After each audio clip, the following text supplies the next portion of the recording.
বারে বারে ঘুঘু তুমি খেয়ে যাও ধান, এইবারে ঘুঘু তোমার বধিব পরাণ। আমি তো বিএনপির সঙ্গে মিশি না, ওরা তো এই দেশে থাকার মতোই না, বঙ্গোপসাগরে ফালাই দিতে পারলে আর একটু ভালো হইতো। রাজনীতির বাইরে কথা বলতে পারি না বলে তো প্রেমও করতে পারি নাই।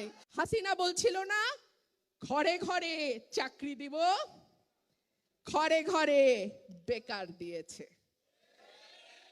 ঘরে ঘরে শুধু বেকারই দেয় নাই, ঘরে ঘরে মামলাও দিয়েছে। বলতে চাই নাই, আসলে হয়েছে কি, ঢেকি স্বর্গে গেলেও ধান ভানে। আমাকে কিন্তু 2-3 দিন আগে ওয়ার্নিং দেওয়া হয়েছে, এটা কিন্তু অরাজনৈতিক বক্তব্যের জায়গা।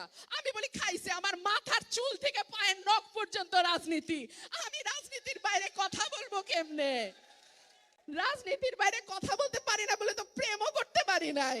রাজনীতি ছাড়া আমার কথা হয় নাকি? যাই হোক, তো কি বলতেছিলাম, ঘরে ঘরে দিছে মামলা। বিরোধী দল একটা সময় মানুষ ভাবতো বিএনপি করে, আচ্ছা ঠিক আছে ওদের সাথে না মিশলেই হবে, আমি দাওয়াত দিলে আত্মীয়রা আসে না, প্রমোশন আটকায় যাবে, ব্যবসা বন্ধ হয়ে যাবে, আরো কি কি কি কি জানি সমস্যা হবে, আসে না। আমি বলে আচ্ছা থাক, আমার টাকা বাঁচলো, খাওয়াইতে লাগলো না, ভালো কথা, সম্পর্ক রাখে না। একটা সময় ভাবতো বিএনপি করলে মামলা হবে, বিএনপি করলে কারাগারে যেতে হবে, বিএনপি করলে চাকরি হবে না, বিয়া করবে না মানুষ, বিএনপি করলে সম্পর্ক হবে না, বিএনপি করলে অনেক সমস্যা। এর বাইরে তো গুম, তুলে নিয়ে গিয়ে হত্যা, বিভৎসভাবে মারধর, নখ তুলে ফেলা, কি নাই বলেন তো? এমন কোনো অত্যাচার নাই যেটা বিরোধী দল করলে করা হয় না।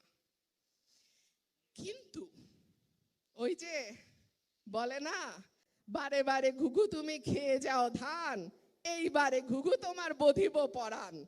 যারা রাজনীতি করেন না তারা মাইন্ড করেন না ভাই, দুটা সত্য কথা বলি। যারা মনে করছে আমি তো বিএনপির সঙ্গে মিশি না, ওরা তো এই দেশে থাকার মতোই না, বঙ্গোপসাগরে ফালাই দিতে পারলে আর একটু ভালো হইতো, তারাও এখন আর নিরাপদ না।